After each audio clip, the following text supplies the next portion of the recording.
Your list of ideal qualities in a partner might be what's actually hurting you. And I was wrong because here I thought I knew exactly what I wanted in a partner, but God showed me the big mistake I was making relying on my checklist. And when I finally listened to him, he brought me my wife. And let me tell you how this happened for me, because over a decade ago, I didn't really have dating experience.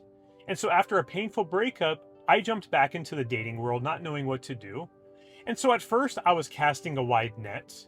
And I didn't really have strong standards because I honestly just didn't want to be single and lonely anymore. So I thought, if there's an attractive girl that's into me, hey, that's good enough for me. And we know that can end badly. And the devil loves this, right? Because he looks to seek, kill, and destroy, as we see in scripture. So he sent me some distractions and some women who really didn't have my interest at heart. And then I ended up carrying a lot more painful breakups along the road with me after. Now, over the years, my standards started to get better. But unfortunately, what this came with was following dating advice that sounded good, but it can actually be a distraction in itself too. And why is that? Well, in Isaiah 55, verses 8 to 9, God is telling us that his thoughts are not our thoughts. So even if you're creating this perfect checklist of what you want in a partner, and even when I thought I had the best checklist, she's got a good relationship with her parents, she treats others kindly, heck, she's even a believer. Following your checklist in itself doesn't necessarily mean you're in God's favor, because he knows the plans he has for us. And this is a promise that Jeremiah 29:11 tells us. The mistake we make when we talk about our checklist is the word our. We're leaning on our own understanding to meet a partner, and that goes against what Proverbs is telling us, right? Because we're supposed to trust in the Lord first, and then he's going to add those blessings onto us.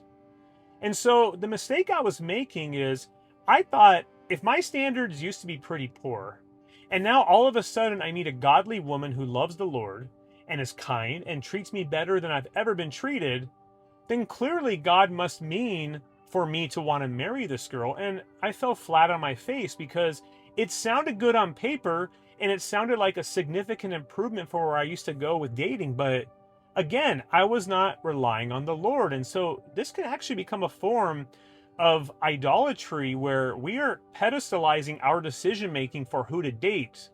And we're basically telling God, even if not explicitly, but we're basically saying, hey, I'm in charge. I've got this. I know who is best for me, which goes against Jeremiah 29:11.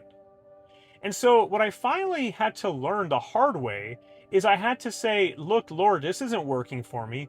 I'm going to stay single and I'm going to start relying on you. So when someone comes my way, my default now is pray first.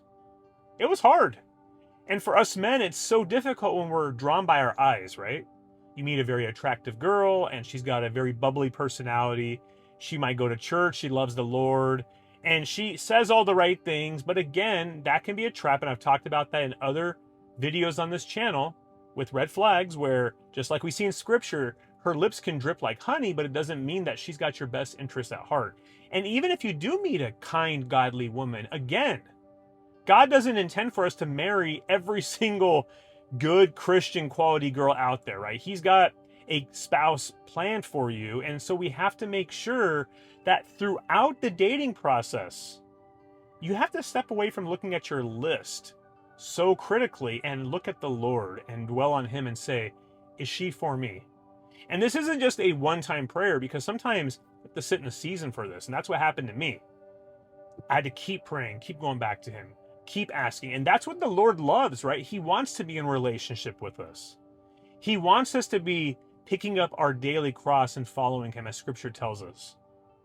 So I know that lists, and even things you've maybe heard with modern dating, someone that's a good communicator, someone that knows their attachment style. We hear a lot of advice out there, and it's not necessarily good or bad in itself sometimes. Just like money. It's what you're making of it. And I would be a fool to say you should never look for certain qualities in a woman, because I even put them in my guides in the description below where I've talked about good qualities to look for. But if you're going to take away one key important point from this video, is to not solely rely on your list that you make. Regardless of what you want in a partner, you need to be going to Jesus and asking him, is she for me? And then you start getting that peace, like Philippians 4:7 tells us. And this is the peace I have with my wife, because we got married last year. And when I finally started being faithful and actually relying on the Lord to help me find my helpmate, everything changed for me. And so I hope this video was encouraging for me. You tell me what your struggle has been trying to meet a quality partner for you, and what do you think God is trying to reveal to you? And also, exciting announcement, by the way, thanks to all of you showing so much support and love on this channel, for subscribing and sharing the videos. The channel has grown to a point now where I am going to start offering channel memberships. I'll make a post on this in the community tab if I haven't already by the time of this video, where I'm going to have 2 options for you to get more out of this channel. It's going to allow you to support the ministry as well, so we can help grow it and have more people experience Jesus in their relationships. And then there's going to be other things that are going to come with it, such as member-only videos and exclusive community time with members at the end of the live videos, where we can talk as men and go through whatever it is you're going through right now in life. Good alternative to my one-on-one coachings if this is something else you wanted to consider instead. And so God bless.